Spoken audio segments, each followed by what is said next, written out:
Ako po si Miss Winnie at ito ang ating kwento. Friend, sure ka na ba dito? Parang nakakatakot naman ang lugar na to. Ano ka ba, friend? Huwag kang ampraning dyan. Mabait tong boylet ko.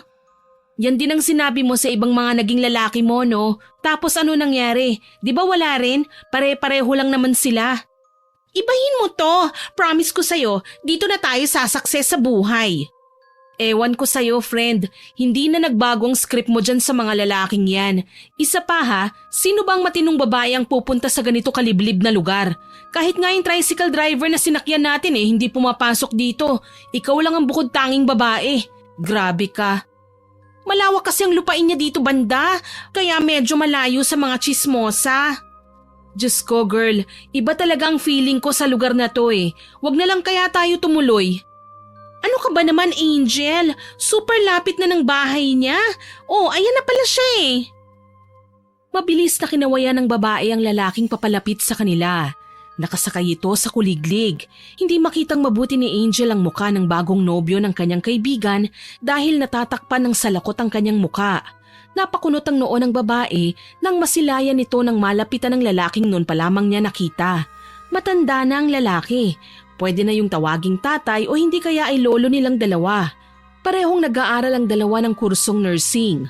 Nasa 3 taon na ang mga ito, ngunit mas dumarami ang gastusin nila kaya naman napilitan ng mga ito na maghanap ng mayamang lalaking pwede nilang mahuthutan ng pera. Minsan lang yun gawin ni Angel, yung tipong walang-wala na siya maging ng kanyang pamilya. Kabaliktaran naman ang kanyang kaibigang si Karen. Wala na kasing nagpapaaral dito, kaya naman nung natuto itong mag-ayos ay inalam niya ang mga kiliti ng lalaki. Nabalik lang sa realidad ang babae nang marinig nito ang boses ng matandang lalaki. Kahit na kulubot na ang balat nito ay nakikitaan pa rin ang kakisigan ng matanda. Namula pa ang babae nang magtama ang mata ng dalawa. Kanina pa ba kayo? Oo, darling. Bakit ang tagal mo? Kita mo tong skin ko, namumula na dahil sa init. Pawis na rin ako. Bakit hindi mo kasi ako sinundo dun sa may labasan Kanina pa kami naghihintay. Pasensya na, sweetheart. Nagka-problema kasi bigla sa palayan Hindi ko na malayan ang oras. Brownout pa, kaya hindi kita natawagan. Pasensya ka na Ay, ano pa bang magagawa ko? Kung hindi lang kita mahal hindi ako maglalakad ng ganito kalayo, no? Kaya nga bilang pambawi, itong kuliglig ko ang ginamit ko para sunduin kita. Bakit yan? Ayaw naman kitang pasakayin sa kalabaw. Gusto mo ba yun? Yak, hindi no. Akala ko ba may kotse ka? Nasa talyer pa Hindi pa nababalik sa bahay. Pansamantala, ito na muna ang gagamitin natin. Ayos lang naman sa'yo, no? Hindi ito ang pinagkasunduan natin. Baka nakakalimutan mo. Hindi ko naman nakakalimutan Ako ang bahala. Bukas na bukas, papakuha ko sa tao ko yung sasakyan. Ano pa ba ang magagawa ko? Tara na, ang init-init Siya nga pala. Sino yung kasama mo? Yan. Friend ko, si Angel. Nabanggit ko naman sa'yo na magdadala ako ng kaibigan, di ba? Oo. Sakay na kayo, sweetheart. Angel. Parang musika sa tenga ng babae ang pagsambit ng lalaki ng pangalan nito. Tinawag ba naman siyang my sweetheart, Angel? Alam niyang mali pero hindi niya mapigilang kiligin sa lalaking kanyang kaharap. Yumuko na lamang ito upang hindi makita ng kanyang kaibigan ang ngiti na nagbabadya sa kanyang mga labi. Masayang tinanaw ng mga ito ang malawak na palayan na pagmamayari ng lalaki. Maraming mga taniman doon na sinasabi ring pagmamayari nito. Tuwang-tuwa si Karen habang nakikinig sa kwento ng kanyang nobyo. Alam ni Angel kung ano ang iniisip nito. Tihak na naka-jackpot ang kaibigan sa kasalukuyang lalaki nito. Nawala ang ngiti ng kanyang kaibigan nang tumigil sila sa bahay na gawa sa kawayan. Hindi yun kalakihan at makikitang lumang-luma na rin yun. Nandito na tayo. Ito ang simpleng tahanan ko. Pasok kayo. Pasok! Nauna ang lalaki sa pagpasok sa bahay habang ang dalawa ay nagbubulungan sa labas. Hindi maipinta ang mukha ni Karen nang maabutan nito ang bahay ng lalaki. Pucha, akala ko jackpot na. Bakit dito niya pa tayo pinatuloy? Anong akala niya sa akin? Chipipay? Girl, yung bunganga mo, baka marinig ka dyan at palayasin pa tayo. Malapit ng gumabi oh. Isa pa, malayo ang sakayan mula dito. Ayoko na ulit maglakad ng ganong kalayo ah. Naiirita ako. Ang inaasahan ko ay sasalubungin ako ng karangyaan tapos ganito pala. Pagod na nga ako. Pangit na bahay pa ang aabutan ko. Pucha. Oh, bakit hindi pa rin kayo pumapasok? Nagpapahangin lang kami dito sa labas. Papasok din kami maya-maya. Brandon. Brandon ang pangalan ko. Hindi pala ako binabanggit sa'yo nitong darling ko? Nakalimutan ko yata. Nababanggit naman niya kasi na may nobyo siya pero hindi niya sinasabi sa akin ng ilang detalye ng relasyon niyo. Mabuti naman kung ganun. Karen, my sweetheart, bakit ka naman nakasimangot? May problema ba? Kung tungkol sa sasakyan yun, patawarin mo na ako. Bukas na bukas din. Papakuha ko yun. Wala akong problema. Tara na nga sa loob. Nagugutom na ako eh. Siguraduhin mong mabubusog ako dyan sa inihanda mo ah. Siguradong sigurado ako. Specialty ko pa naman ang niluto ko para sa inyo. 3 putahe pa yun. Adobo, ginataan, tsaka paksiw. Salamat naman at may magandang nangyari sa araw ko. Tara na sa loob. Sige. Teka, ako na magdadala ng gamit nyo, Angel, sweetheart. Hindi pinansin ni Karen ang pag-aasikaso sa kanya ng lalaki. Taas noon itong pumasok sa loob ng bahay, samantalang si Angel naman ay napayukong kinikilig na nakasunod sa matandang lalaki. Nang masulyapan niya ang kabuuan ng bahay ay hindi naman yun ganun kasama. Maganda yun, malinis. Yun ang nakikita niyang tipikal na bahay kubo sa probinsya. Namataan niyang may matandang babaeng naghahanda ng pagkain sa mesa. Kanya itong nilapitan upang batiin, ngunit hindi pa ito nakakalapit ay inismiran lang siya nito tsaka umalis. Mabuti na lamang at hindi yun napansin ng kanyang kaibigan dahil tiyak na aawayin nito ang matandang babae. Akala ko mag-isa ka lang na nakatira dito. Sino yon? Si Nana Agnes yun, kasambahay ko. Hindi ko naman kayang pagsabayin ng trabaho tsaka ang pag-aasikaso sa bahay. Kaya nandyan si Nana Agnes para tumulong sa akin. Baka mamaya niyan may relasyon na kayo ng matandang yan ha? Kumain na kayo, Brandon, bago pa lumamig ang mga yan. Sige. Ikaw, kumain ka na ba? Sabayan mo na kami. Wag na, kayo nang mauna. Sa kusina lang ako. Tawagin mo na lang ako kung may kailangan ka. Ang sungit ha? Menopause na yan ano? Huwag niyo na lang siyang pansinin. Matagal na siya rito. Hindi siya pala salita kaya magiging maayos naman ang panunuluyan niyo rito. Mabuti naman. Ayoko ng bungangera eh. Nakakasira ng araw kapag ganyan. Friend, ang sabi ay hindi pala salita, hindi bingi. Naririnig ka niya, uy. Ano naman? Aba, wag mo kong irap-irapan dyan ha. Iiwanan talaga kita dito. Subukan mo lang, girl. Nag-aaway na ba kayo?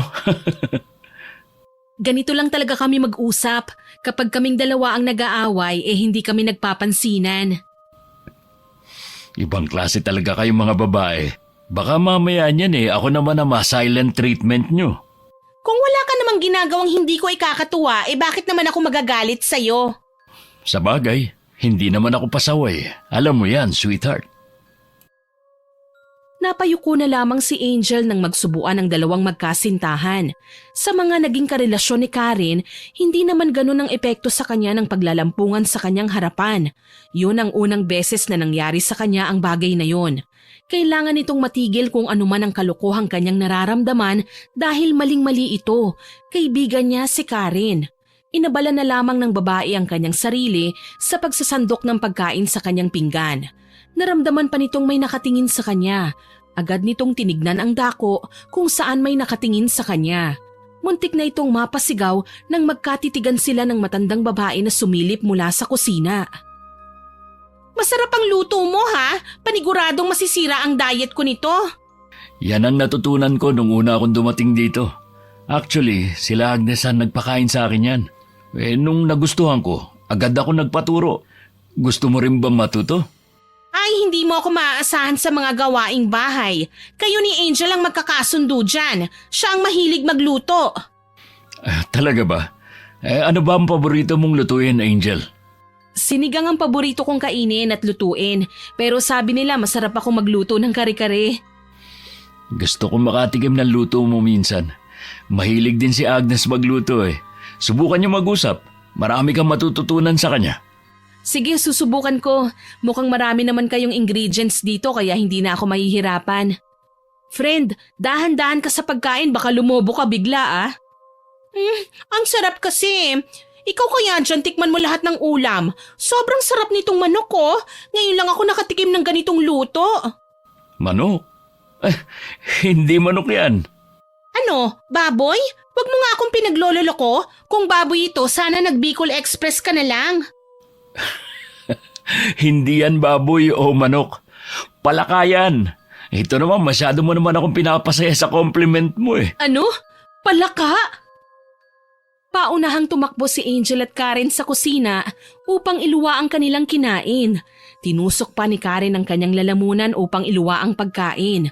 Mabuti na lamang at iilang subo lang si Angel kaya hindi ito nagtagal sa kusina. Maluha-luha pa siyang tinignan ng kaibigan na hindi pa rin natatapos sa pagsusuka.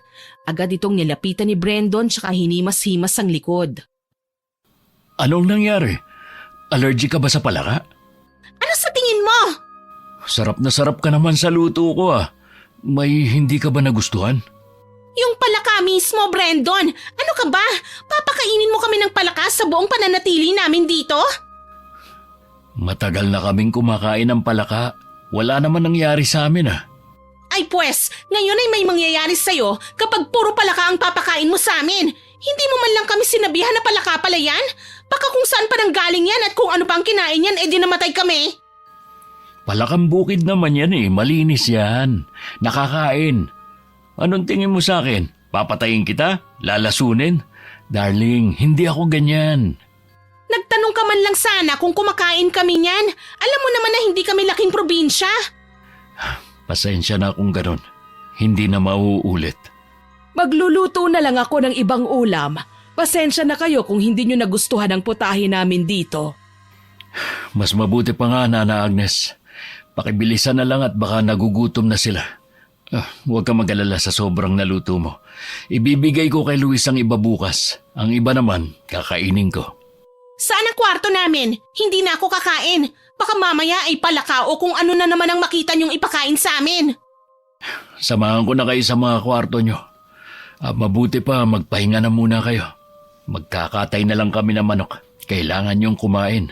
Kakatukin namin kayo kapag kakain na. Inirapan lang ni Karen ang lalaki sa sinabi nito. Hindi na ito nag-abala pang kunin ang kanyang mga dalang gamit na nagkalat sa sala. Alam ni Angel na hindi ito naggagalit-galitan pa. Hindi naman kasi nila inaasahan na papakainin sila ng palaka sa araw ding yun. Walang nakapagsabi sa mga ito na ganoon ang buhay sa probinsya. Ayaw isipin ng babae na nasa tiyan niya na ang iilang parte ng karne ng palaka. Pakiramdam tuloy nito ay parang masusuka na naman siya habang iniisip ang nangyari sa kanila. Pinigilan na lamang nito ang gusto niyang gawin at tahimik na sinundan si Brandon na kinukulit-kulit ang kaibigang patawarin na siya nito.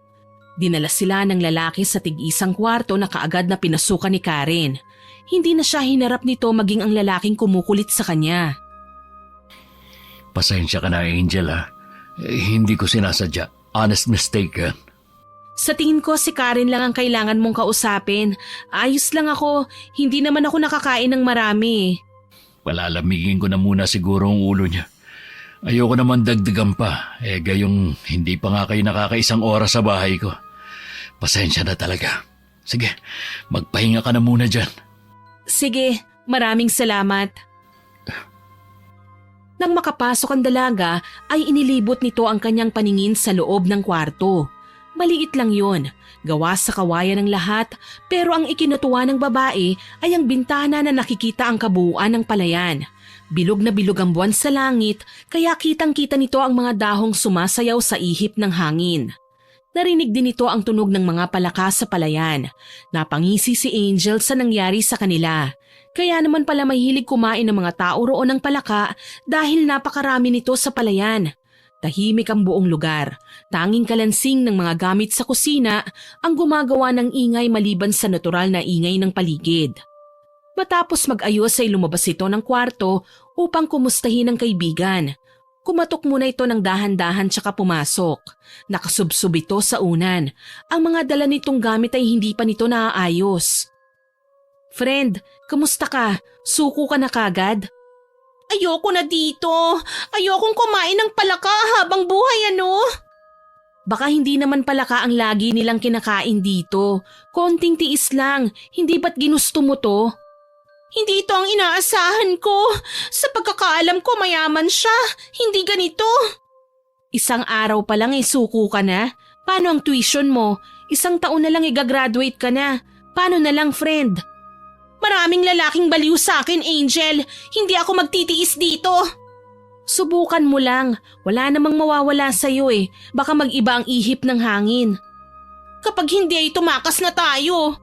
Sige, pero sa ngayon makisama ka na muna ha. Ilang beses mo na tong ginagawa. Ngayon ka pa ba susuko? Mahigpit siyang niyakap ni Karen tsaka humagulgol. Tahimik lang na inalo ni Angel ang kaibigan. Kung kaya lang sana niyang tulungan ng kaibigan sa usaping pera, ay hindi na nito kukonsintihin ng kaibigan sa ginagawa nila. Maging siya kasi ay sa mayamang lalaki rin lumalapit kung walang-wala na ito. Maya-maya pa ay marahang kumatok sa kanilang kwarto na sinundan ng isang tinig. Boses yun ni Nana Agnes. Malamig ang boses nito na nagbigay ng kakaibang kaba sa kanila. Mga madam, kumain na ho kayo. Nagluto kami ni Brendo ng tinola at pritong manok. Salamat, Nana Agnes. Lalabas na lang kami kung gutom na kami. Lumabas na kaya tayo? Kanina pa ako gutom na gutom Ikaw talaga kahit kailan, nag-iinarte nga lang ako Makisama ka na, nag-abala pa silang magluto ulit Paano kapag palaka ulit ang ipakain sa atin? Ay bingi ka, friend. Ang sabi nga manok, kaya halika na. Feeling ko kakainin na ng mga bulate ko sa katawan ko ang mga laman loob ko, no? Yak! Kadiri ka naman! Hindi ka ba nagpurga nung bata ka? Ang OA naman ang reaksyon mo. Tara na nga! Wala nang nagawa ang kanyang kaibigan nang kaladkarin niya ito sa kusina. Tahimik lang si Brendon at Nana Agnes na naghahanda ng pagkain sa mesa. Tinignan sila ng mga ito tsaka tipid ng ngumiti. Hindi gaya noong unang masilayan nila ang pagkain ay nakakasiguro na nga ang mga itong manok nga ang kanilang ulam sa gabing yon. Ang palaka namang inihanda para sa kanila ay maganang nilantakan ni Brendon. Inihiwalay na nito sa kanila yon para hindi nila makain. Hindi na pinansin ni Angel ang maganang mukha ng dalawang matanda. Gaya ng ginawa ni Karen ay pinagtuunan na lamang nito ang pansin ng kanilang kinakain. Natapos ang hapunan niyo na busog ang dalawa. Mabuti naman at naubos niyo ang inihanda ni Nana Agnes. Akala ko may matitira pa kinabukasan Bakit? Wala ka na bang maipapakain sa amin bukas? Kung puro palakanan naman yan mabuting bukas din ay umuwi na kami. Sweetheart naman, ang sinasabi ko lang, masaya akong naubos niyo ang inihanda namin, ganun lang yun. Brendon, salamat sa inyo ni Nana Agnes Busog na busog kami sa kinain namin Hindi nyo na itatanong paborito ni Karen ang niluto nyo. Ikaw naman, nagpaliwanag ka pa talaga? Labas na muna ako, magpapahangin lang. Tutulungan ko muna si Nana Agnes dito, wala din kasi akong magawa Kung gano'n naman pala, ako nasasama sa'yo sa labas, sweetheart. Nana Agnes, ikaw nang bahala kay Angel, ha? Tumangulang ang matanda at saka tumalikod na ang mga ito sa kanila. Hindi umiimik ang matanda habang naglilinis ang mga ito ng hapag. Si Angel nang umako na maghuhugas ng kanilang pinagkainan. Hindi na tumutol ang matanda. Nag-unat-unat ito habang hinihintay siyang matapos. Pagkatapos mag-ayos ay lalabas na sana ito upang magpahangin pero hindi na ito tumuloy dahil nakita niyang nagyayakapan ng dalawa sa labas. Napansin nito ang matanda na sumulyap sandali sa labas tsaka dire-diretsyong lumabas ng hindi man lang pinapansin ng mga taong naroon. Saan pupunta yon? May sarili siyang bahay na malapit lang dito. Uuwi na siya sa bahay niya. Bakit mo pa pinapauwi ng ganitong oras? Baka ano pang mangyari sa kanya? Bakit hindi mo na lang dito patirahin para hindi na kayo mahirapan pang dalawa? Huwag kang mag-alala. Matagal niya na itong ginagawa, kaya alam niya na ang pasikot-sikot dito.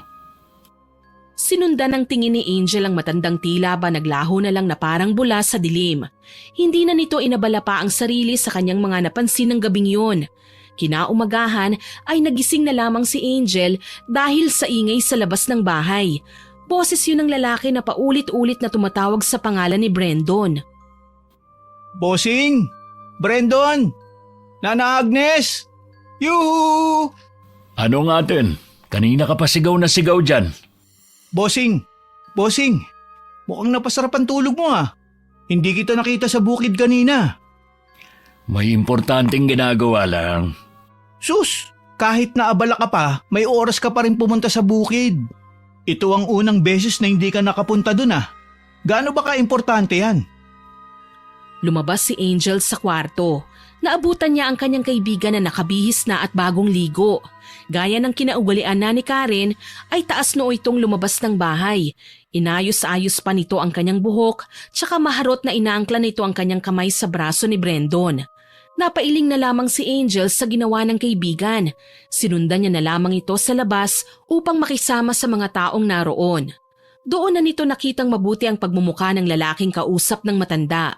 Matangkad ito, may magandang mga mata na tila ba nangungusap kung ito ay tumingin. Gwapo siya kung titignang mabuti. Ang magkabilang dimples niya ay mas lalong nagpagwapo sa kanya. Ang problema lang, madungis ito. Hindi siyang tipo ni Angel lalong-lalo ng kaibigan nito. Ang gusto nila ay mayayaman at malinis. Kung yumaman lang siguro ang lalaki, baka nagkandara pa ang mga ito sa kanya. Ibinalik ni Angel ang kanyang tingin sa kaibigan na noon ay halatang masyadong nagpapapansin sa mga lalaking naroon. Honey, sino yan? Si Luis. Nagtatrabaho siya sa bukid ko. Ilang taong ko na rin siyang katiwala sa mga manukang ko rito. Maaasahan yan. Naks naman, bossing! Kaya pala hindi ka pumunta sa bukid dahil lumalab life ka na. Hindi lang isa kundi dalawa pa. Ikaw naman. Anong akala mo sa akin? Manloloko? Maniwala sa'yo?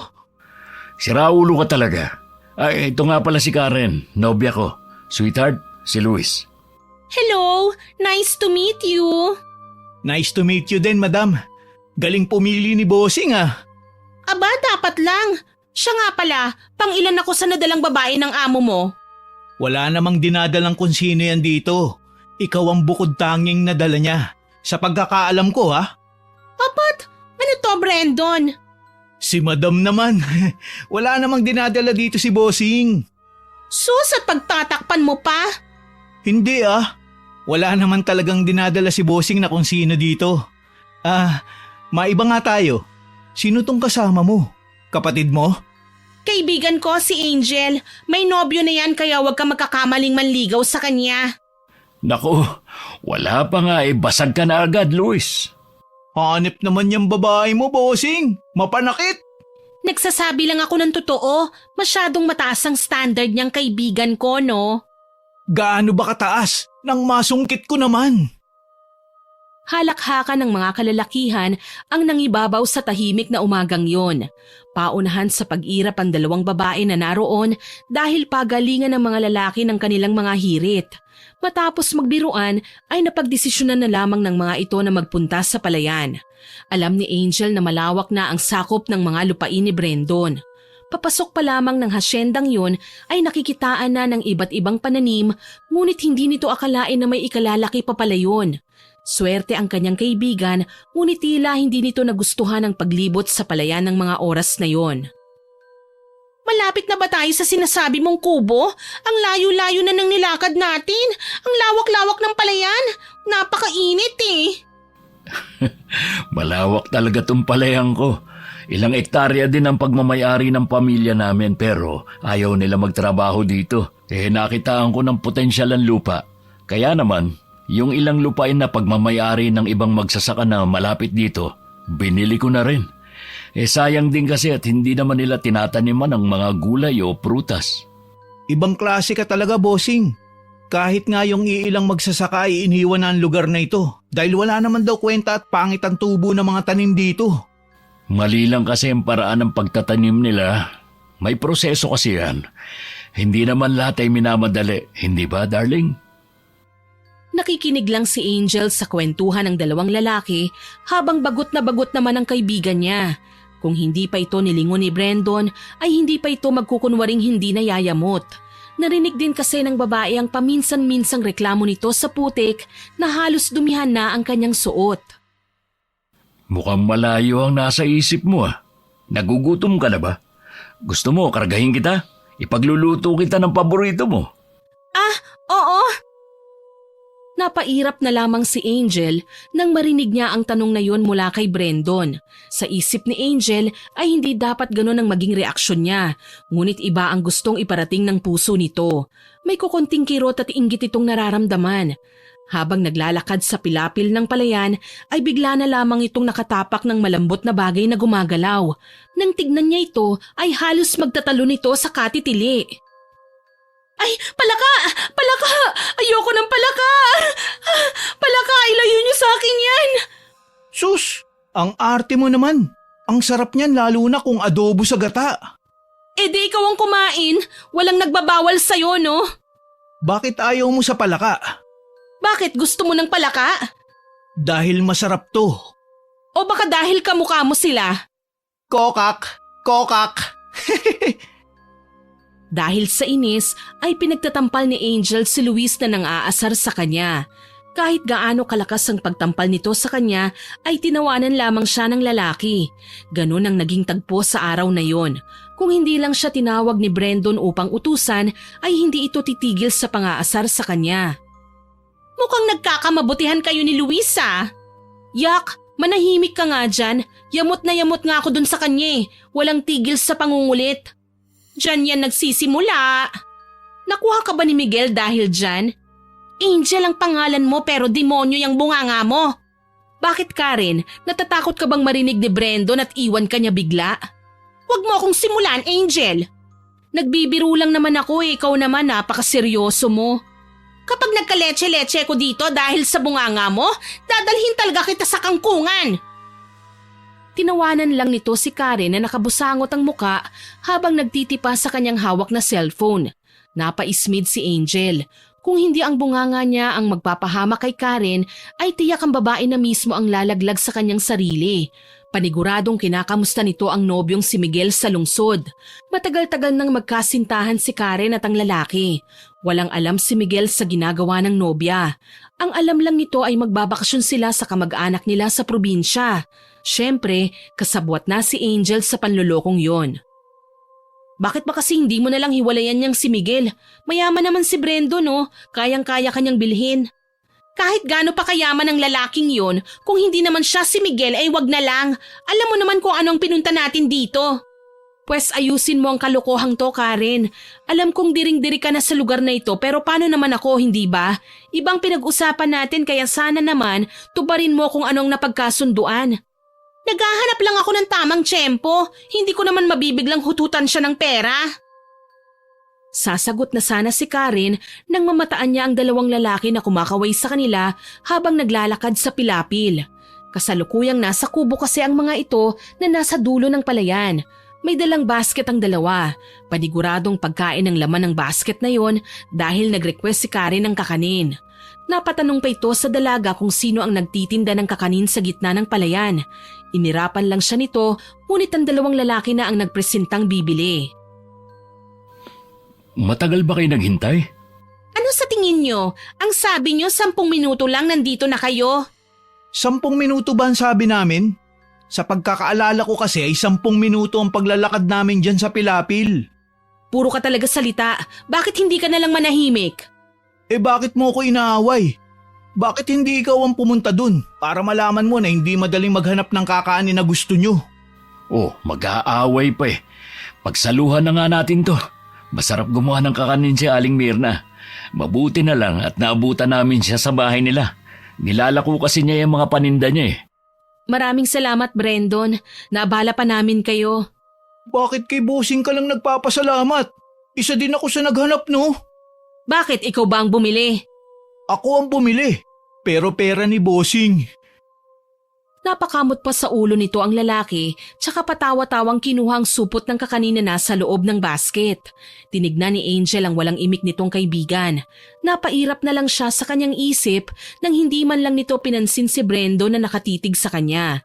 Siniko niya ito ng marahan kaya naman napatingin siya sa kaibigan na naiinis. Pinagtaasan niya na lang ito ng kilay tsaka sinenyas ang pansinin si Brendon. Ibinalik nito ang malanding tingin at pagpapaawa niya sa lalaki. Darling, nasa na yung pagkain ko? Kanina pa ako gutom na gutom habang naghihintay sa'yo. Hindi mo man lang sinabi na malayo pala ang kubo na sinasabi mo. Mukha kasing abala ka. Akala ko hindi mo na ako papansinin Gusto mo ba ng banana Q o palitaw? Ano ka ba? Nangangamusta lang kasi ang mga magulang ko kaya naman nireplyan ko na. Mabuti na lang at may signal banda rito. Sweetheart, pwede ba habang magkasama tayo, huwag kang gagamit ng cellphone? Gusto ko kasing masolo ka. Ayaw ko na may kahati ako sa atensyon mo.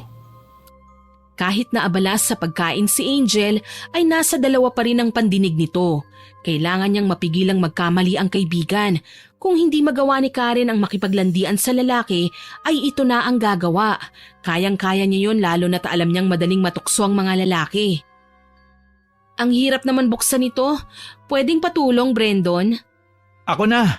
Aabalahin mo pa sila Ang dali-dali lang naman yan, madam. Ayoko sa'yo. Baka duraan mo pang pagkain ko Brendon, please naman Pwede bang buksan mo to? Anong nangyayari sa'yo, Angel? Sirain mo na lang ang supot. Ako na. Hindi ko alam na ganito pala kayong tatlo kasakit sa ulo. Bakit nadamay ako, bossing? Hindi ba dapat? Ang bait-bait ko kaya. Kahit siguro tulog hindi. Pinigilan ni Brendo ng binatang sumagot pa rito. Kung hindi ay paniguradong aabuti ng gabi ang pagbabangayan ng dalawa. Gaya ng kanyang naunang plano ay kay Brendo nito nagpatulong sa pagtawid sa maputik na palayan. Kahit na nakita nito ang nagtatakang mukha ng kaibigan ay hindi naman niya ito pinansin. Tinutuloy-tuloy pa nito ang pagpapapansin kay Brendon. Iba ang dating ni Brendon sa mga lalaking nakilala niya kaya naiintindihan nito kung bakit ito ang napili ng kaibigan. Anong ginagawa mo, Angel? Akala mo ba hindi ko napapansin yung pagpapansin mo kay Brendon? Bakit? Ano bang ginagawa ko? Para din naman sa atin tong ginagawa ko Kung makupad kang kumilos, ako ang kikilos. Pareho naman nating mapapakinabangan ang ginagawa ko Ako na ang bahala. Bakit nakikialam ka pa rin? Ako na nga ang gagawa ng paraan Hindi ko planong magtagal dito, Karen. Gagawin ko ang plano sa paraan mo o sa paraan ko. Tandaan mo kasama ako sa plano na ito. Matapos ang usapan nilang yon ay napansin naman ni Angel ng mga sumusunod na araw ang pagbabago ng kaibigan. Mas lalo itong lumapit kay Brendon na mas ikinatuwa naman ng lalaki. Si Angel naman sa kabilang banda ay pinili na lamang na makipaglapit ang loob sa matandang babae. Dahil hilig din ito ang pagluluto at hindi naman ito nahirapang kausapin ng matanda. Sa araw kasing yon ay nagluluto ang dalawa ng pananghalian nila. Laing yon tsaka pritong isda. Hindi nito alam kung saan nanggaling ang isda dahil sobrang layo naman ang dagat sa lugar nila kaya hindi nito maiwasang magtanong sa matanda. Mahal ba ang isda kung bibilhin sa bayan? Siguro, hindi naman ako lumalabas Hindi ba kayo pumupunta sa bayan? Ano naman ang gagawin ko doon? Mamili ng mga kakailanganin nyo dito. Hindi ko kailangan yan. Nandito ang mga kailangan ko sa paligid at wala sa bayan. Hindi ako pinapayagan na lumabas. Ha? Bakit naman? May batas ba dito na bawal lumabas? Huwag mo nang alamin ang mga bagay na yan. Wala ka namang balak na magtagal dito, hindi ba? Oo naman. Kailangan kong umuwi. Last na talaga, Nana Agnes. Kung hindi ka ang bumili ng isda, sino? Mukhang sariwang-sariwa pang mga ito Si Luis. Si Luis lang ang pinapayagang pumasok at lumabas sa lugar na ito. Anong ibig niyong sabihin? Hindi na natapos pa ng mga ito ang kanilang usapan dahil pangiting-ngiting pumasok ng kusina si Luis. May dala itong iba't ibang prutas. Pawisan ng lalaki pero hindi nabawasan ng kagwapuhang taglay nito. Napatampal na lamang ng noo si Angel nang maisip niya ang bagay na yun. Mukhang narinig ko ang pangalan ko Ano ang pinag-uusapan nyo? Tsismoso ka talaga. Sus! Crush mo lang ako eh. Hiwalayan mo na lang kasi ang nobyo mo para ako na lang ang pumalit. Asa ka, hugasan mo na lang yung mga prutas na dala mo. Masusunod, kamahalan. Luto na ba ang ulam? Napakapatay gutom mo talaga, no? Walang palaka dito. Bakit? Palaka lang ba ang kaya kong kainin? Malay ko sa'yo, tiyan ko ba yan? Mahilig kang magbanggit ng palaka eh. Porke ba binabanggit ko, paborito ko na kagad? Siyempre, mukhang palaka ka na nga eh. Sus, aminin mo na lang na crush mo ako. Hindi naman ako magagalit eh. Hindi na nito pinatulan pa ang lalaki dahil pumasok sa kusina ang dalawang magkasintahan habang magkahawak ang mga kamay. Pangiti-ngiti pa ang mga ito tsaka magiliw na nagpaalam sa kanila na aalis dahil kakain daw ang mga ito sa labas. Nagkibit balikat na lamang ang tatlong natira sa bahay. Napaismid si Angel habang tinatanaw ang papalayong bulto ng kaibigan. Agad nitong nakuha ang ibig sabihin ni Karen mula sa kinikilos nito. Ayaw niyang maagaw sa kanya si Brandon. Makasarili ang babae pero tuwang-tuwa si Angel sa ginagawa ng kaibigan. Mukhang tayo ang mabubusog sa ulam na to ah. Tamang-tama, matagal na rin akong hindi nakakakain ng isda. Magtira pa rin tayo sa kanila at baka magutom pag-uwi. Hindi yan, Nana Agnes. Kilala mo naman si Bossing. Ayaw nun na nagugutom tayo pa uwi. Ah, siya nga pala madam. Alam mo ba kung saan sila pumunta? Anong pakialam ko? Kumain na nga tayo. Masarap tong niluto namin ni Nana Agnes. Malaki ang ngisi ni Angel habang kinakain ang pagkaing niluto nila. Hindi dahil sa tuwa kung hindi dahil sa inis sa kaibigan. Hindi nito akalaing ginagawa siyang kompetisyon ng kaibigan. Bumuo ito ng plano sa kanyang isipan. Kung yun naman pala ang gusto ng kaibigan ay handa siyang makipaglaro dito. Kinabukasan ay hindi nito inaasahang nakabusangot na muka ang madadatnan niya sa hapag ng umagang yon. Ngumisi ito tsaka humigop ng kapeng ginawa ni Nana Agnes. Kumusta ang lakad niyo kagabi? Hay nako, wag ka nang magtanong pa, naiinis lang ako lalo. Bakit? Hindi ba't nag-date kayo? Ang inaasahan kong bungad mo nakangiti ka ngayon. Oh, ano ang nakita mo? Nakangiti ba? Masaya ba ako? Wala bang isda dito? Mag-iisang linggo na rin akong kumakain ng manok at gulay. Nauumay na ako. Hindi na mapigilan ni Angel ang hindi humalakhak habang tinitignan niya ang yamot na mukha ng kaibigan. Tinolang manok na naman kasi ang ulam ng araw na yon. Sakto pang dumating ang makulit na si Luis kaya naman halos pagsakloban ito ng langit at lupa. Wala namang isda sa bukid. Di maghanap kayo. Wala bang isda sa bayan? Gulay na lang ang kainin natin, masustansya pa. Sa pagkakaalam ko may tinitindang isda sa palengke, Bossing. Nakabili nga kami kahapon ng... Ayun naman pala di bumili kayo o baka wala kayong pambili. Ako na lang ang lalabas para bumili. Si Luis na ang bahala dyan, hindi ba Luis? Copy that, Bossing. Sasama na ako kay Luis. May gusto rin akong bilhin Wag na, tulungan mo na lang si Nana Agnes dito sa loob ng bahay. Teka lang ha, ang usapan magbabakasyon lang kami dito. Bakit ginawa niyo naman yatang katulong si Angel? Sige na nga, ako nang bahala dito. Sa susunod na lang ako pupunta sa bayan. Okay naman pala kay Angel di wala ng problema. Nginitian nito si Brandon ng matamis. Ilang segundo pa ang tinginan ng dalawa. Ang babae na ang nagbawi ng tingin tsaka dumiretso na ito sa kusina. Ang buong akala niya ay mahihirapan siyang agawin si Brandon kay Karen pero mukhang mapapadali ang pag-alis niya sa lugar. Isang gabi, habang abala ang mga tao sa bahay sa paggawa ng kani-kanilang ginagawa, ay nagdesisyon si Angel na tumakas upang magpahangin. Hindi pa nito gaanong nalibot ang lugar kaya naman sinubukan nitong puntahan ang bahay ng matandang sinasabi ni Brandon. Hindi pa ito tuluyang nakakalayo sa bahay ay may bigla na lamang yumakap sa likod ni Angel. Magpupumiglas na sana ito nang maamoy niya ang pamilyar na amoy ng lalaki. Sweetheart, saan ka pupunta? Brandon, hindi ako si Karen. Alam ko naman. No ngayon, hindi ba kita pwedeng yakapin? Alam ko naman gusto mo din ako kaya huwag ka na mag-inarte pa. Brandon, bitiwan mo ko. Baka makita tayo ni Karen. Gusto mo ba ako, Angel? Ha? Oo at hindi lang ang sagot. Kung hindi mo ako gusto, bibitaw na ako sa'yo. Kung gusto mo rin ako, di tayo na. Hindi akong tipo ng taong nagpapatagal ng mga bagay-bagay. Paano si Karen? Naramdaman nito ang pagbitiw sa kanya ng lalaki. Masyadong mabilis ang mga pangyayari.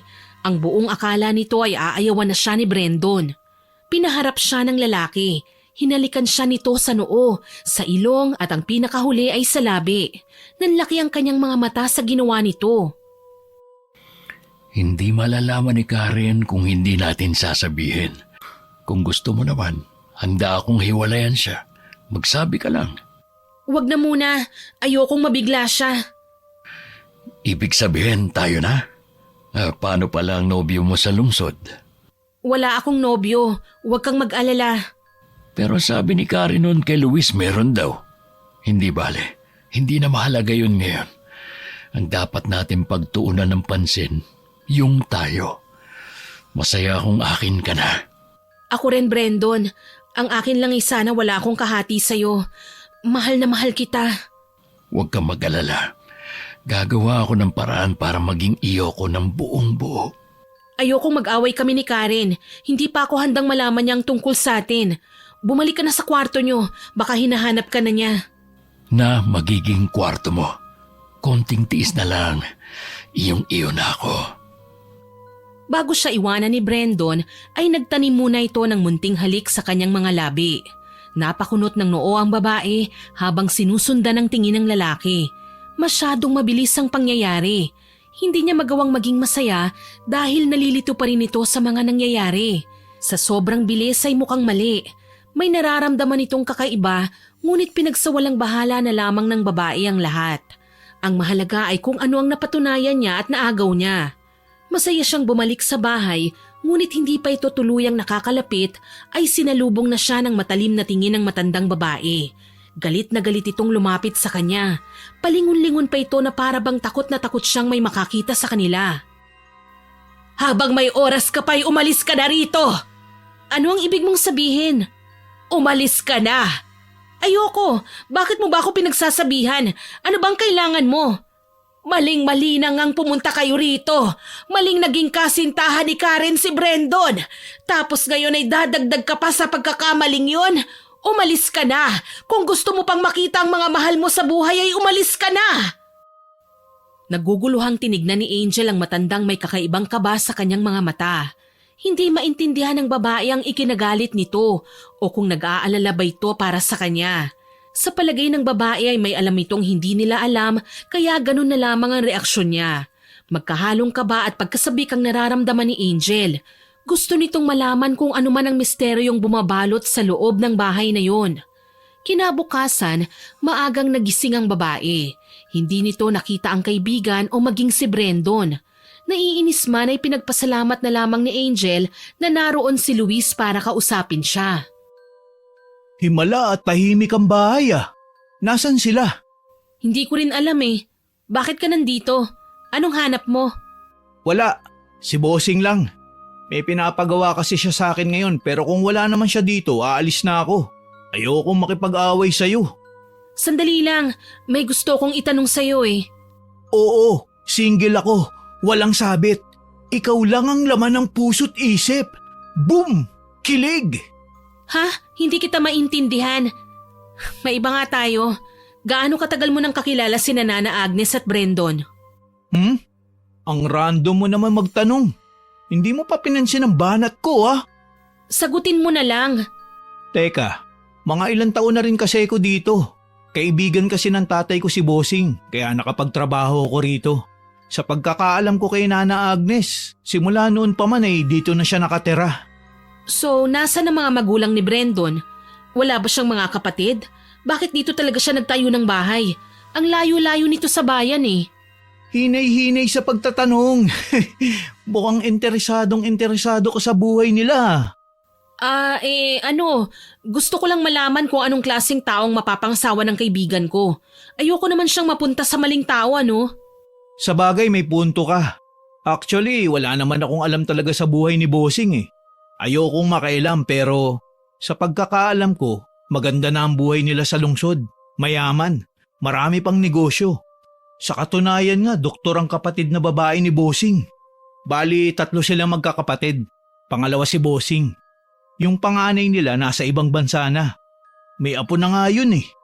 Kung mayaman naman pala sila, bakit nandito si Brandon? Bakit? Anong problema sa pagiging magsasaka? Mayaman naman siya. Siya nga ang pinakamayaman dito. Lokohin mo na ang lelang mo, wag lang ako. Pinapalakas mo pa yung amo mo eh. Nakita mo naman yata kung gaano kalawak ang taniman ng palay, maging ng mga gulay dito.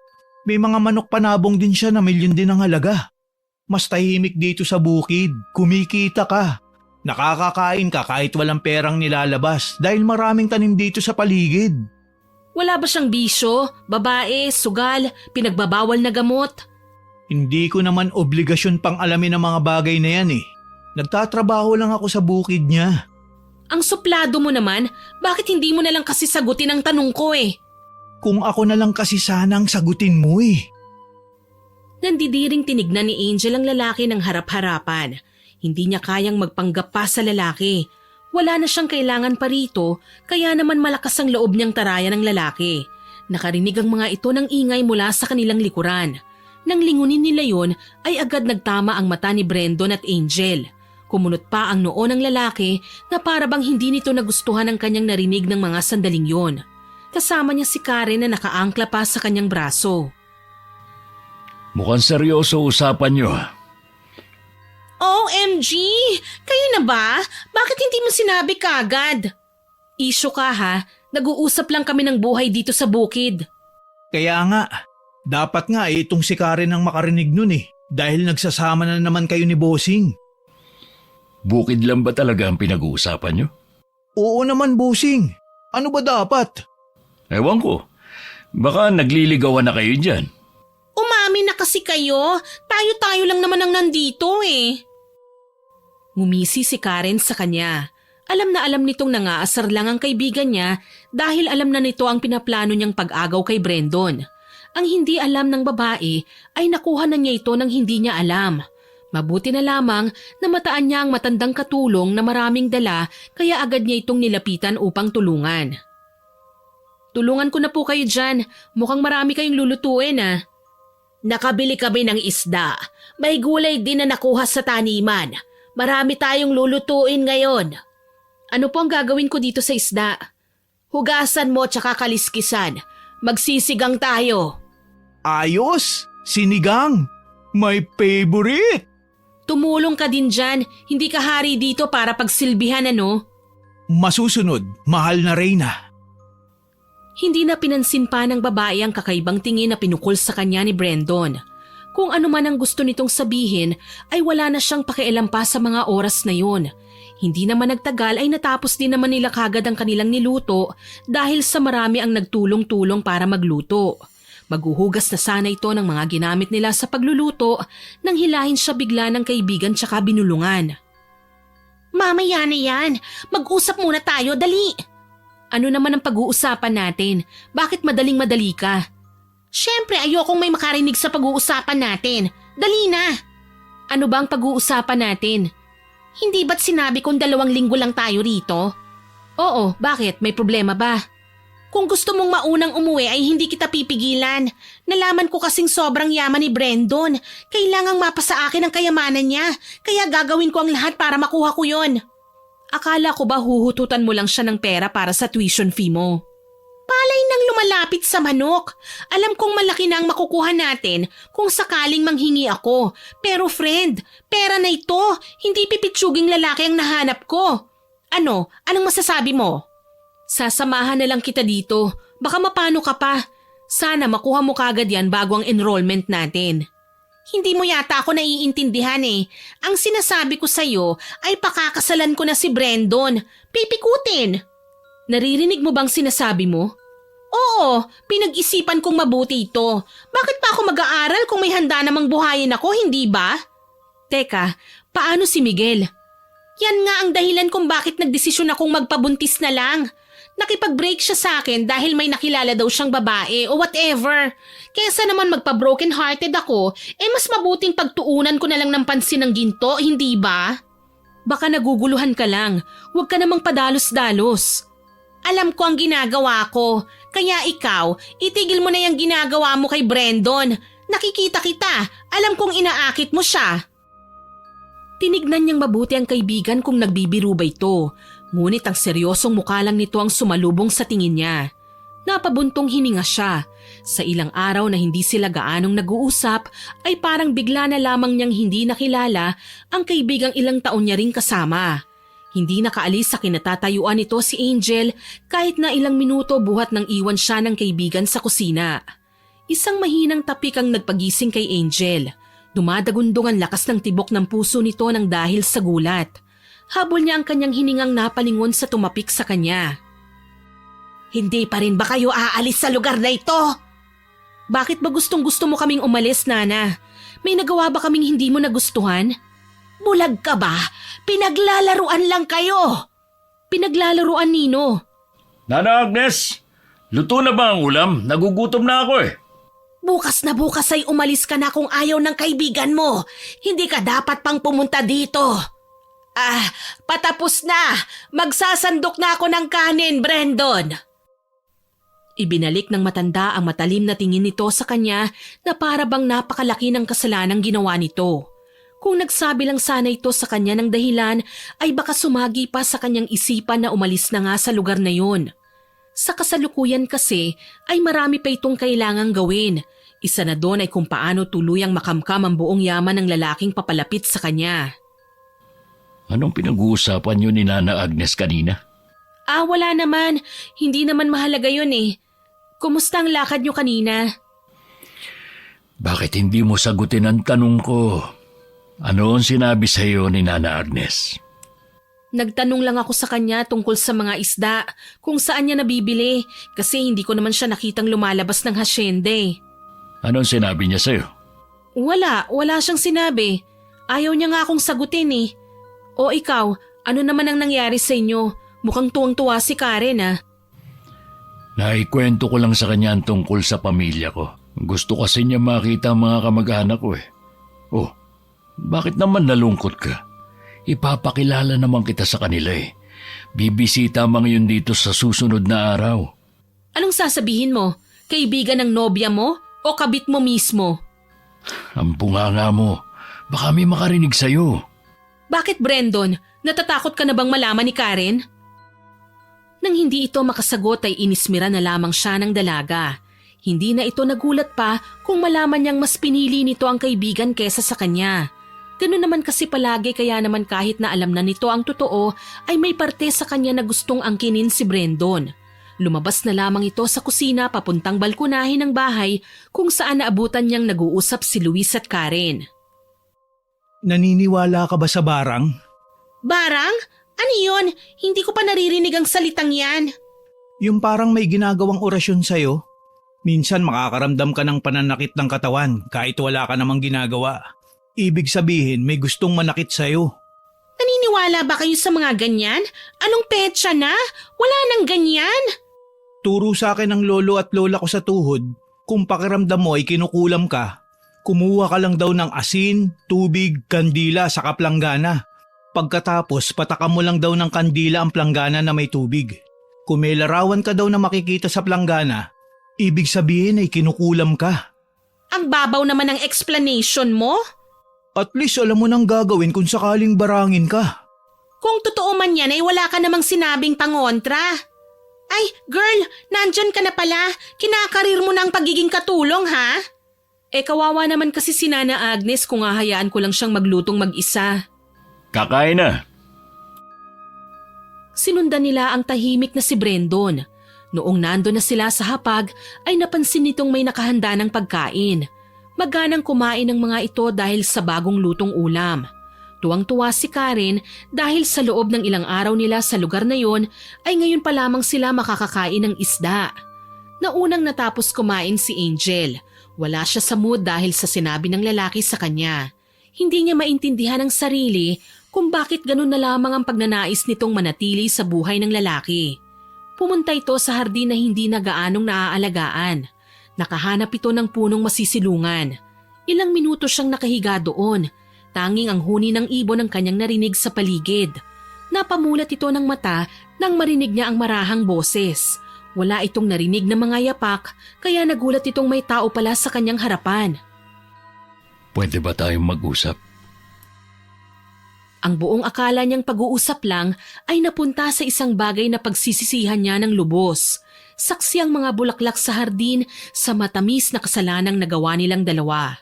Ang buong akala niya ay walang makakaalam ng kataksilang ginawa niya, ngunit nagulat na lamang ito nang bigla niyang maramdamang may humila sa kanyang buhok habang nagluluto. Aray! Aray, ano ba? Ahas kang babae ka? Matapos ang lahat ay aahasin mo ang boyfriend ko? Anong ibig mong sabihin? Huwag ka nang magmaang-maangan pa. Akala mo ba hindi ko alam na may nangyari sa inyo? Ahas ka! Ahas! Hindi ko siya inahas sa'yo, Karen. Nagmamahalan kami ni Brandon. Nagmamahalan? Pweh, alam kong gusto mong makuha ang lahat ng yaman niya. Ayaw mo talagang maghati tayo dahil gusto mo talagang angkinin ang lahat. Sakim ka, Angel. Sobrang sakim mo. Hindi mo naiintindihan, Karen. Iba ito. Ibang-iba ito. Iba si Brandon sa mga lalaking nakarelasyon ko. Wala akong pakialam sa yaman niya. Siya lang ang kailangan ko. Hindi kita maintindihan, Angel. Huwag kang magpanggap na ang linis-linis mo. Ikaw nga nagturo sa akin na gamitin ng mga lalaki para sa pera nila. Sinabihan na kita noon, hindi ba? Minahal ko ang dati kong nobyo pero anong sabi mo? Hindi ako mabubuhay sa kanya at pinaniwalaan naman kita. Kasi mahirap lang siya, Karen. Alam kong gagawin mo ang lahat para magsama kayo pero paano ka? Paano ang buhay na pinangarap mo noon?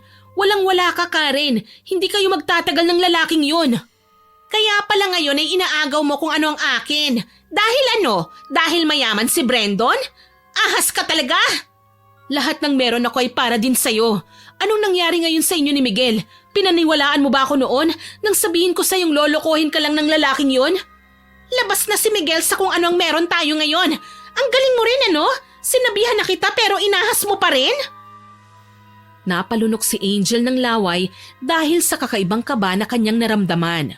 Paano niya nasabing mahal niya ang lalaki? Naalala niyang humanga ito noon sa angking kakisigan niya pero wala naman siyang balak na mahalin ng lalaki.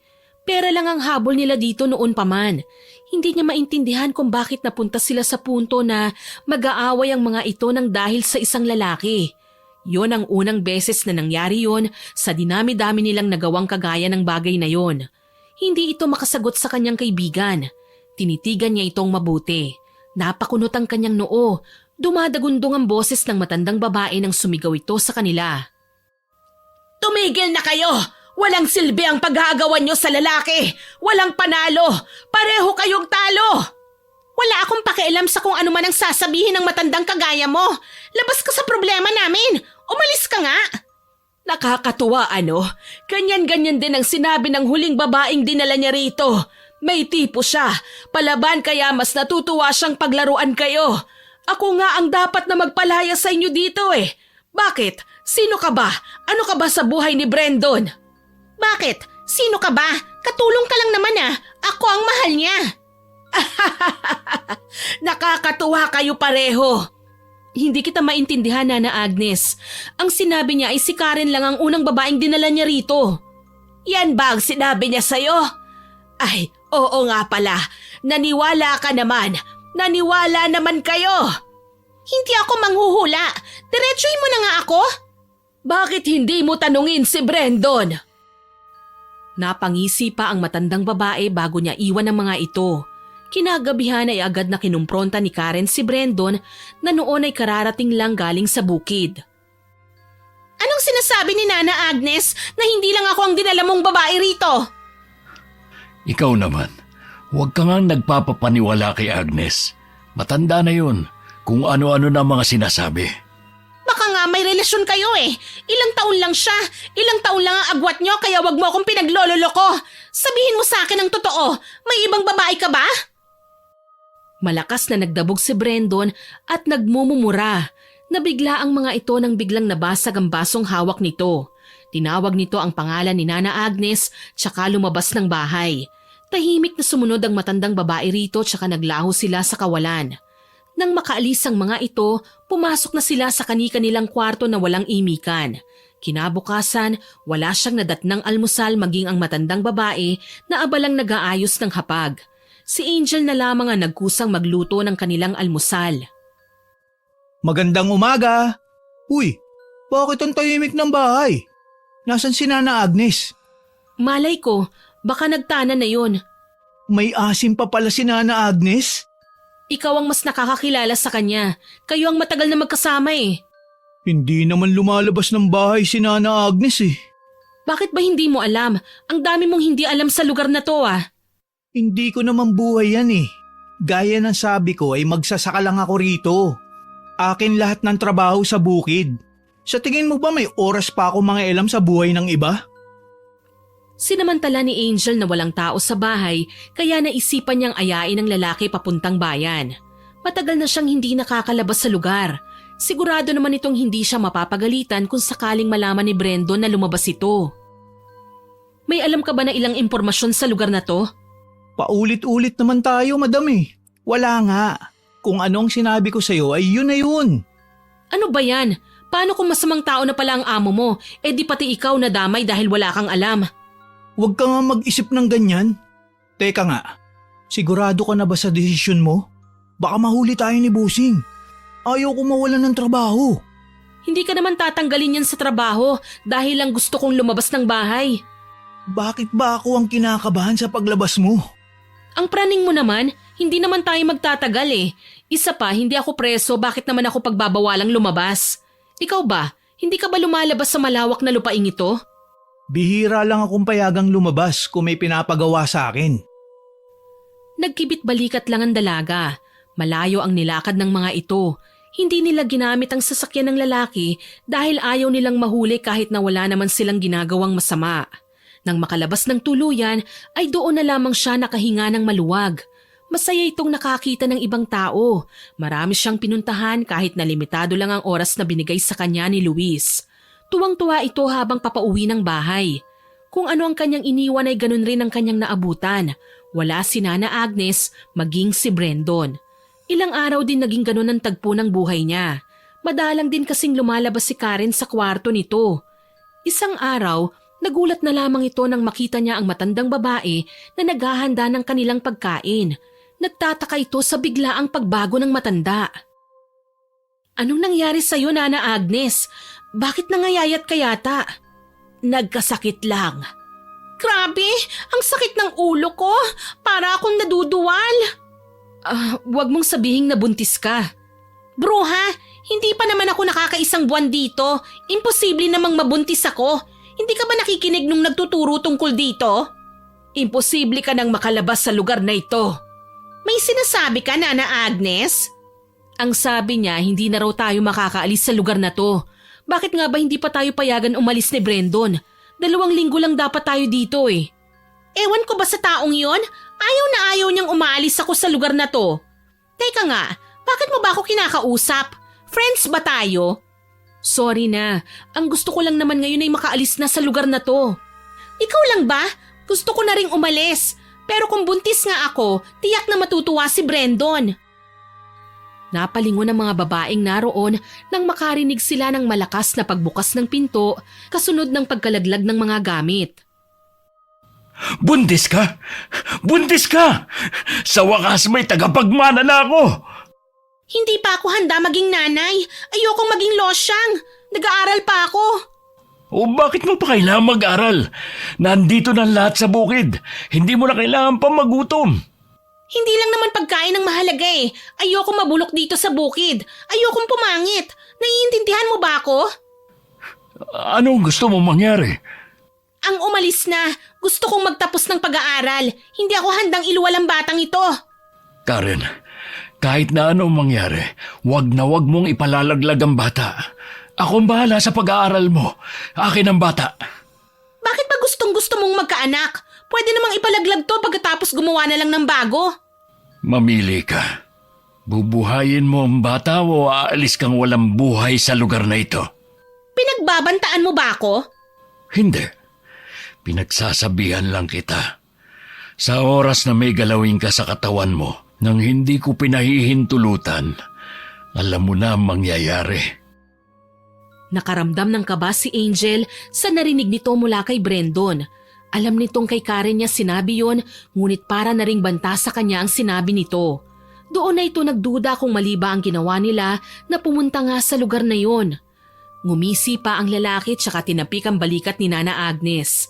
Niyaya nitong makipag-inuman kay Luis na agad namang pinaunlakan ng binata. Nang makaalis ay agad itong nag-ayos ng kanyang mga gamit. Aalis na ako dito, Karen. Baka hinahanap na ako sa amin eh. Hindi ba't ikaw lang naman ang gusto ni Brandon? Huwag mo akong iwan dito, Angel. Hindi ko kakayanin. Bakit hindi mo kakayanin? Nandito na ang lahat ng kailangan mo. Mayaman ang lalaking nahanap mo, hindi ba? Hindi naman habang buhay ay nakabuntot ako sa'yo. Paano ang tuition mo?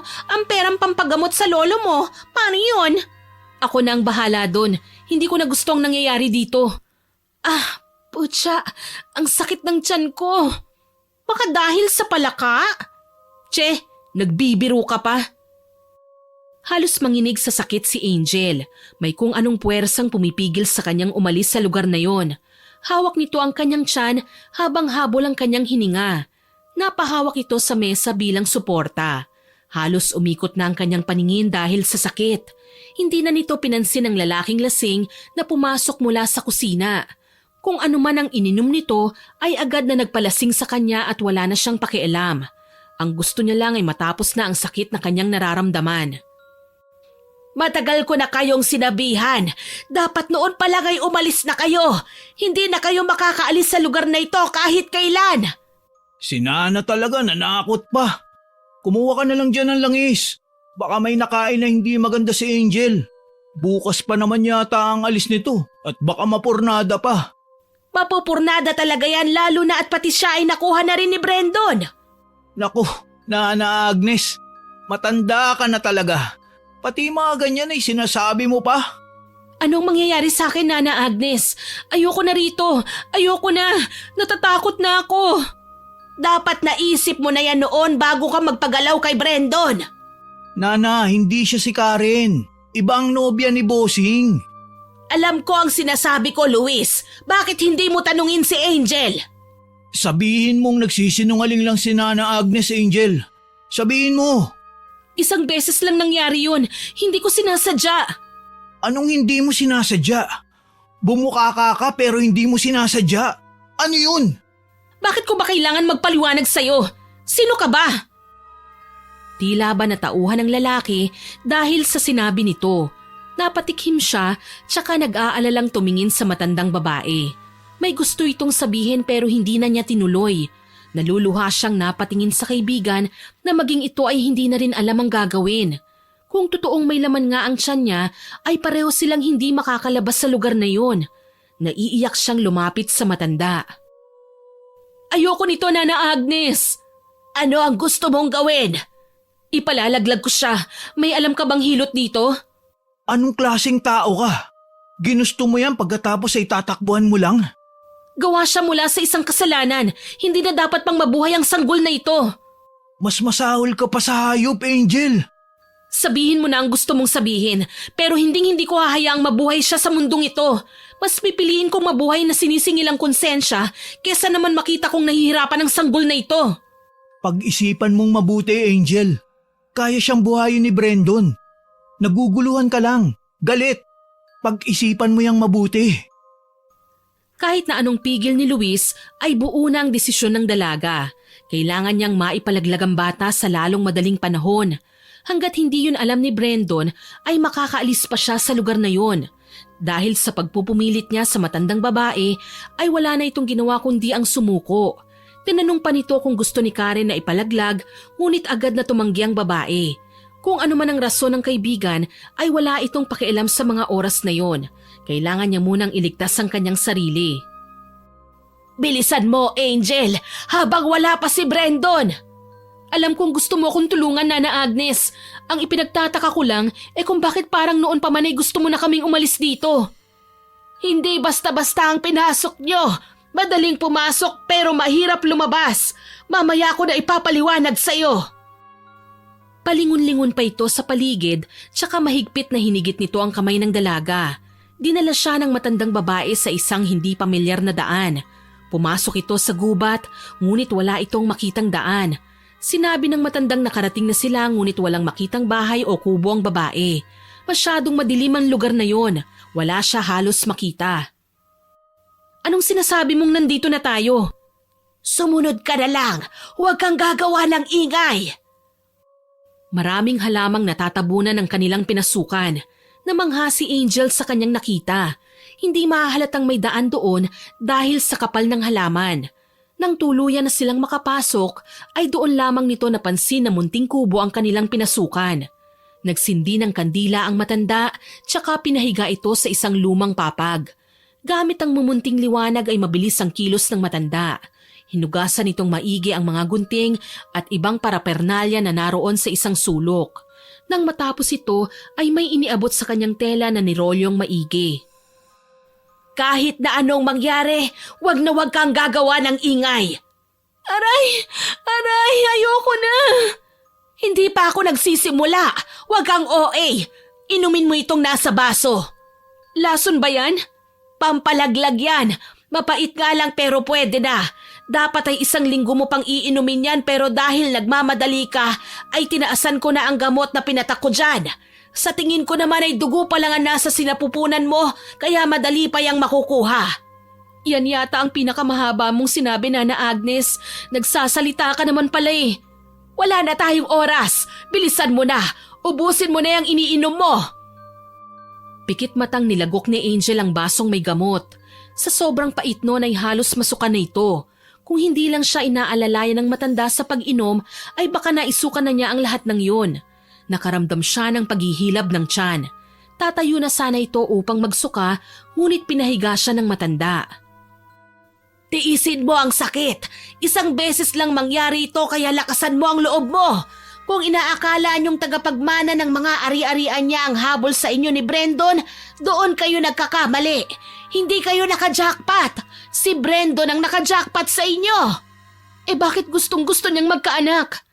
Dahil gusto niya ng tagapagmana bilang isang mambabarang. Si Brandon na lang ang natitira sa angka nila bilang isang mambabarang. Kailangan maisalin ang kapangyarihan ng barang sa mismong dugo nito. Nag-iisang anak na lalaki lang si Brandon. Mas makapangyarihan ang barang sa mga anak na lalaki. Pero kung walang anak na lalaki, pwede rin naman ang anak na babae. Basta't kadugo niya mismo. Akala ko'y naka-jackpot na si Karen. Barang lang pala. Yan ang sinasabi ko. Kaya, aray! Tapos na, nakuha ko na ang dugo ng sanggol sa sinapupunan mo. Magpahinga ka na dyan. Bukas ng umaga na tayo babalik sa bahay.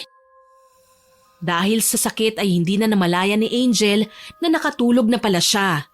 Nagising na lang siya nang marahan siyang yugyugin ng matandang babae.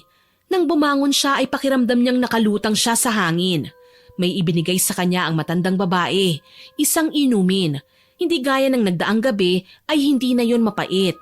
Bumuti ang kanyang pakiramdam pero nararamdaman pa rin nito ang sakit sa ibabang parte ng kanyang katawan. Dahan-dahan silang naglakad pabalik ng bahay. Kinakabahan man ay hinarap nito ang nag-aabang na si Brandon sa labas ng bahay. Saan ka nang galing, Angel? Nagpasama lang ako kay Nana Agnes na libutin itong taniman niyo. Mabuti naman kung ganon. Teka, mukhang hinang-hina ka. Napagod lang ako sa kalilibot. Sobrang lawak kasi nito eh. Naku, napakaswerte ng anak niyo ni Karen. Alam mo bang masaya ako magkakaanak na ako? Kung may nabuo tayo, huwag kang mag-aalangang magsabi sa akin, ha? Pananagutan kita. Pananagutan ko kayong pareho. Huwag kang mag-alala. 1 beses lang nangyari yon.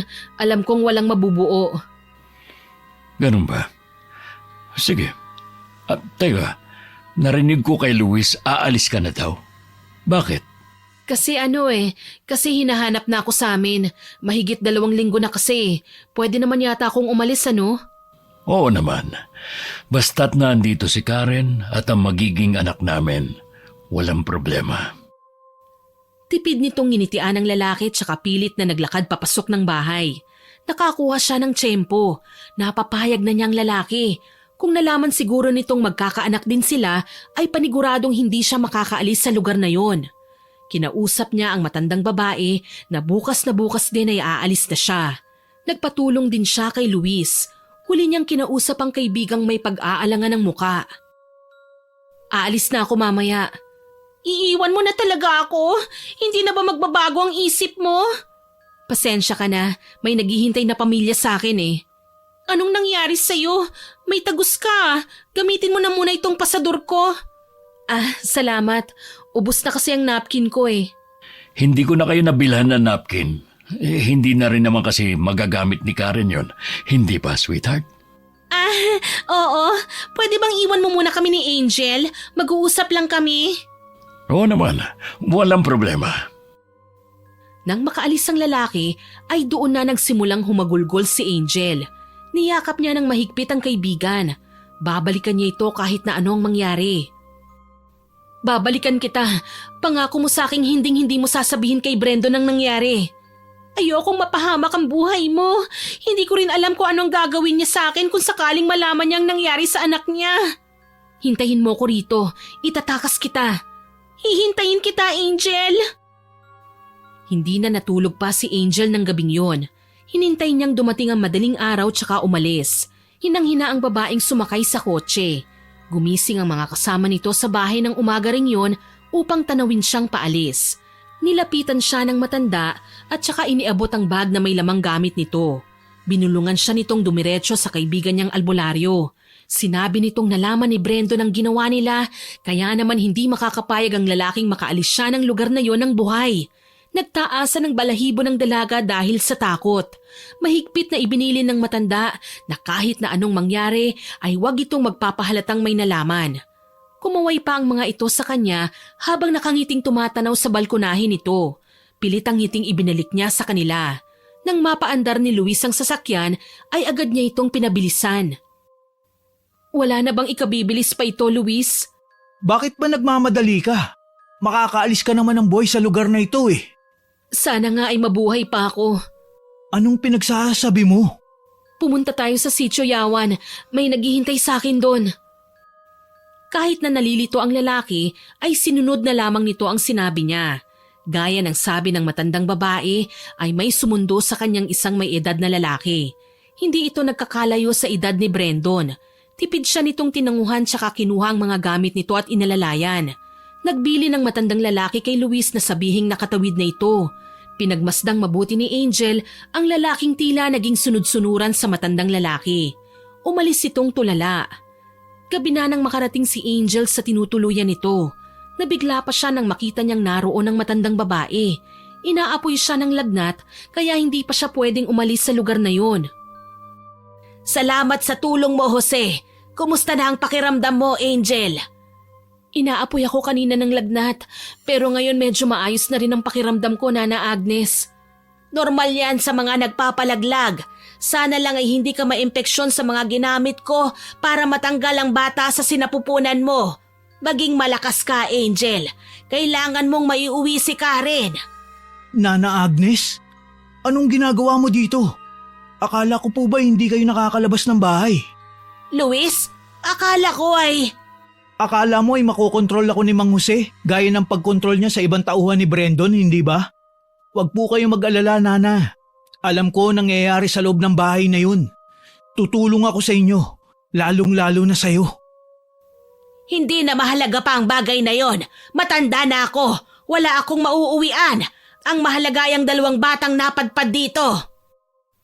Nabulabog ang tahimik na gabing yon nang bigla na lamang namatay ang lahat ng kandila sa loob ng kubo. Nakaramdam ang mga ito ng pagyanig ng bahay. Agad na kumilos ang matandang lalaki tsaka nag-usal ng kakaibang dasal. Ang napakalaking kandila na nasa altar ang tanging nakasinding kandila. Malakas man ang pagyanig ay hindi nagpatinag ang matanda. Sinabayan siya ng dasal ni Nana Agnes habang dahan-dahang sinisindihan ang iilang kandilang namatay. Dala ko na ang kailangan natin para makontra ang sumpa ng barang. Nandito ang lahat maging ang sarili niyang dugo. Nanginginig na napatingin si Angel sa hawak na tela ni Nana Agnes. Yun ang dugong nakuha sa kanya ng nagdaang gabi. Malakas ang pintig ng dibdib nito. Hindi niya alam kung mapagkakatiwalaan ang matandang nasa harapan niya. Huwag kang mag-alala. Hindi kami kaaway. Matagal na naming gustong putulin ang sumpa ng barang. Gusto na naming mabuhay ng payapa. Habang nandito siya ay hindi namin magagawa yon. Pasensya ka na kung hindi ko kagad nasabi sa'yo yon. Si Nana Agnes ang unang asawa ni Brandon. Hindi sila magkaanak kaya naman gumawa ng paraan ng lalaking yun para makuha ang gusto niya. Ibig sabihin ay walang legal sa aming dalawa ni Karen? Pareho kaming kabit ng mambabarang? Hindi ko alam kung paano mo nalaman ang mga yan, Luis. Pero totoo ang lahat ng nalaman nyo. Ilang beses nang nagtangkang bumuntis ng iba't ibang babae si Brandon. Ngunit halos lahat ng nadala niya ay hindi magkaanak o hindi kaya ay iba ang nakabuntis sa kanila. Kung matalo natin si Brandon sa gabing ito ay umalis na kayo. Kaya rin siya nananatiling matikas at medyo may kabataan pa ay dahil yun sa kapangyarihang itim na angkin niya. Hindi makagalaw ang babae sa narinig nito mula sa matanda, ngunit mas pinili na lamang nitong sumunod sa kanya. Nanood ito sa ginawa nilang orasyon. Nagtulong-tulong ang dalawang matanda sa paggawa ng ritual na may kasamang dasal.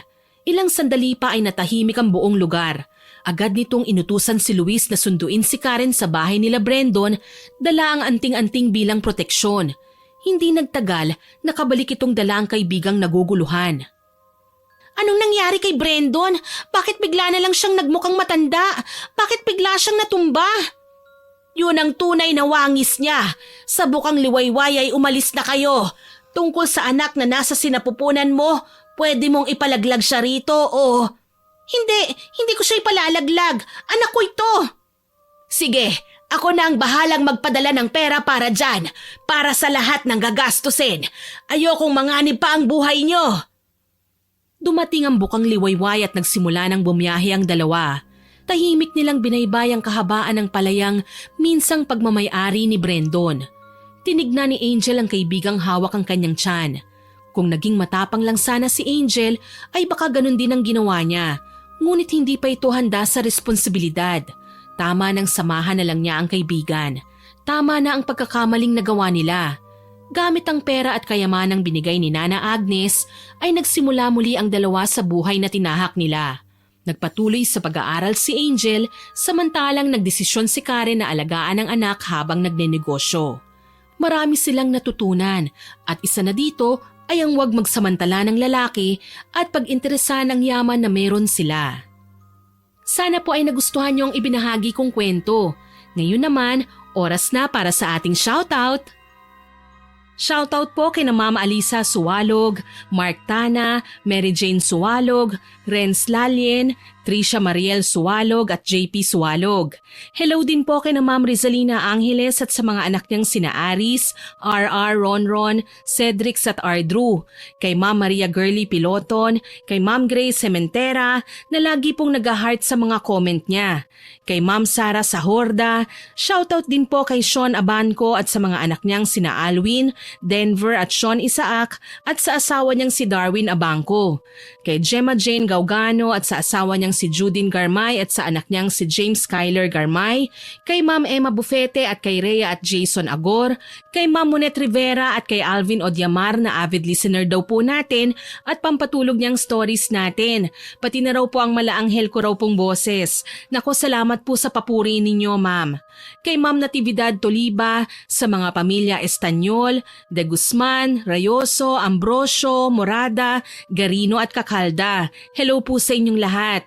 Shoutout din po kay Amanda Joyce Page from Angeles City, kay Jocelyn Gores, sa Cooper family pati na kay JR at May from San Rafael, Bulacan, kay Chris Lawrence Villanueva at sa asawa niyang si Ronald Belsa Bahado at anak niyang si Adrian Bahado.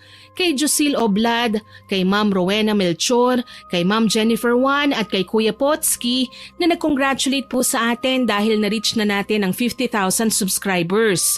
Kay Ma'am Gerlin Picache, kay Ma'am Marilyn Aure, kay Moises Cabase from Batangas City, kay Catherine Bolivar, kay Robbie de la Cruz, kay Ma'am Perlin Tuba, kay Ja Encila, kay Fe Gallinera, kay Ma'am Josefina Fuelias, kay Ma'am Victoria Caingles, At sa mga regular listeners po natin kagaya nila Ate Aya at sa anak niyang si Katniss na masipag daw pong mag-aral habang nakikinig sa stories natin. Kay JD Bicol, kay Ma'am Angelina Ignacio, kay Hiramini, kay Ma'am Raquel Hasigawa at sa husband niyang si Mitsuru, kay Ma'am Estela da Silva at sa mga kamag-anak niya at sa Cabral family, kay Cherry Mukbang ASMR, kay Ma'am Mea Espiritu, kay Kel Rodis at sa buo niyang pamilya. Happy listening po sa inyo dyan. Kay Ma'am Elizabeth Dunca, sa Galedo family, kay Tina Dekit at sa Lamoro at Dekit family, kay Ma'am Pamela Allen, kay Chris Mamado at kay Ma'am Alfreda Alano. Maraming salamat po sa mga nakinig at nag-comment. Abangan po ninyo ang mga susunod ko pang kwento at huwag kalimutang mag-subscribe, like, share and comment sa upload natin. Sasamantalihin ko na rin po ang pagkakataong ito dahil kung hindi po sa inyong lahat, hindi po ako magkakaroon ng 50,000 subscribers. Kaya buong puso po akong nagpapasalamat sa inyong lahat. Ang next goal po natin ay 100,000 subscribers naman po. Kaya hihingin ko pa rin po ang walang sawa niyong suporta. Muli, ako po si Miss Winnie na nagpapasalamat sa inyong pakikinig.